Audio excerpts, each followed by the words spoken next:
So how do we see our layer mask in Photoshop? I've got this feathered image here, and it's actually created with a mask. I have an image, and then I have a mask layer.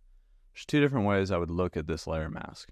The first way, to see your mask right here on your document, hold Option on Mac or hold Alt on PC, and click on that mask layer. That's going to turn on the mask only for your document, so you can actually see what that mask looks like. To go back, you would just hold Option or Alt and click on that mask again. Another thing you can do is just double click on the mask. It's going to take you into this sort of select and mask mode. Now inside of here in the upper right hand corner is the view mode. So you can drop that down and actually see an overlay, or you can see the black and white version, which is kind of like what we showed before. On layers, you have all these different options here where you can see it on black.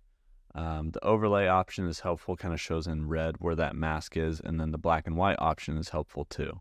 So that's where you can kind of see that as well.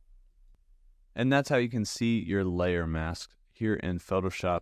Pretty quickly though, you could just hold that Option or Alt and click on your mask layer to kind of toggle that back and forth here in Photoshop.